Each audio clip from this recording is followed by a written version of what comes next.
Vamos con más ejercicios para practicar.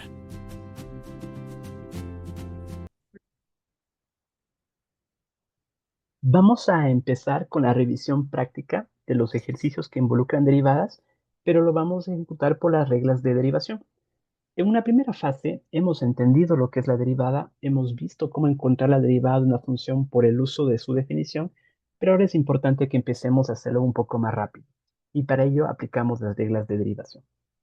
En este primer video vamos a enfocarnos en tres reglas esenciales para ganar destrezas y luego poder resolver ejercicios un tanto más complejos.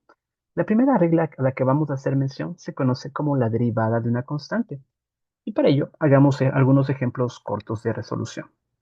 ¿Qué tal si nosotros tuviésemos una función que se llama f de x y esto es igual a 8? ¿Por qué entendemos que la función se llama constante? Porque el paréntesis me indica con respecto a qué variable yo estoy analizando, y es una hipotética variable x. Pero es una constante porque al otro lado no aparece la x, me aparece cualquier otra cosa, pero nada de la x. Es por ello que al momento que encontremos su derivada, cuando no aparece la variable, sencillamente la respuesta es cero. Por consecuencia, la derivada de nuestro primer ejercicio ha sido simplemente cero. Si tuviésemos otra función, llamemos una función g de x a sí mismo, pero que está representada como menos 7 por b, ¿listo? También es una constante, porque denotamos otra vez que dependemos de x, pero al otro lado no aparece nada como la x. Por consecuencia, la derivada de esa función es precisamente cero. Y un último ejemplo de esta primera regla, si tenemos una función h de x, del otro lado me aparece, por ejemplo, 4 veces pi, no aparece la variable, sencillamente cuando derivemos esta función con respecto a x, la respuesta es cero. Y eso nos establece la primera regla, que siempre que derivemos a una función pero no aparezca la variable, directamente la respuesta es cero. En esta segunda regla es cuando ya aparece la variable pero está multiplicando por una constante. Siempre que la variable tenga potencia 1, la respuesta directamente es el valor de la constante. Si volvemos a ocupar ejemplos parecidos de demostración y tuviésemos una función f de x, pero que en este caso llamémosle que es igual a 6x. ¿En qué cambia? En que ahora sí ya aparece la variable, pero de hecho aparece la variable elevado a la potencia 1, siempre a la potencia 1 para esta regla, y el caso es muy sencillo, que cuando nosotros encontramos la derivada de la función simplemente debe ser el número que acompaña, que debería ser el número 6. Punto. Si tenemos otra función llamada g de y, por ejemplo, y la representamos como menos 8y, entonces vemos que la variable aparece, ¿no? Vamos a sombrearlo un poquito para que lo notemos. Vemos que la variable ya aparece. Por lo tanto, simplemente cuando nosotros encontremos la derivada de la derivada de la función nos quedaría menos 8, porque es el número que acompaña a la variable.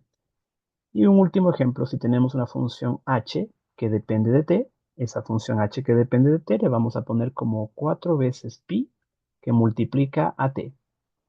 Al derivar esta función con respecto a la variable t, podemos darnos cuenta que lo que está multiplicando a la t es tanto el 4 como el pi, que se llamaría constante.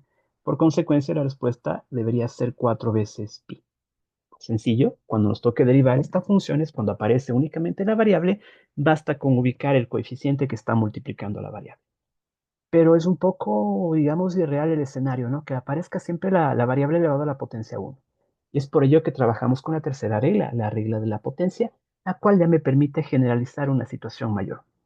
¿Qué pasa si aparece la variable pero está elevado ya a cualquier potencia en particular, una potencia n? Asimismo, trabajemos como ejemplos de demostración. ¿Qué tal si yo tengo una función f de x que es igual a 8x a la décima, por ejemplo? Bueno, y es una potencia arbitraria cualquiera. La regla en general, que de hecho me sirve precisamente también para la parte anterior, ¿no? Encontramos la derivada, nos indica lo siguiente, que deberíamos multiplicar el coeficiente por la potencia, que en este caso al multiplicar 8 por 10 nos daría 80. Mantenemos la misma variable que es x, pero a la potencia hay que quitarle 1. Por lo tanto, si al 10 le quitamos 1, nos quedaría 80x a la novena y ya tenemos su derivada. Con otro ejemplo, si tuviésemos una función g que depende de y, cuya expresión sea menos 3y a la octava. Volvemos a mencionar que podemos encontrar la derivada de nuestra función Y multiplicaríamos, ¿no? El coeficiente incluyendo su signo, menos 3 por 8, lo cual nos quedaría menos 24. Y a la potencia de la variable le quitamos 1. 8 menos 1 nos quedaría 7. Y ya tenemos la respuesta. Un último ejemplo de esta regla básica es si tenemos una función h que depende de t, y esta va a representarse como 2 por t elevado a la menos 7.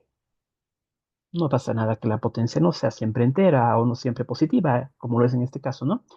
Al encontrar la derivada, solo aplicamos la misma regla. Deberíamos multiplicar el coeficiente por la potencia. 2 por menos 7 debería ser menos 14. La base sigue siendo 7 y a la potencia deberíamos restarle 1. Ojo con los números negativos, menos 7 menos 1 termina siendo un valor de menos 8. Y entonces hemos culminado con esta revisión inicial de reglas básicas de derivadas.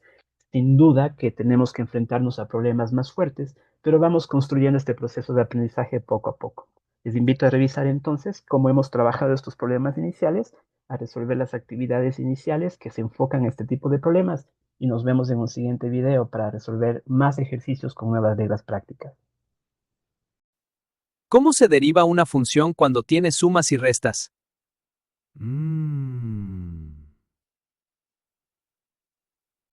La respuesta la encontrarás en el siguiente video.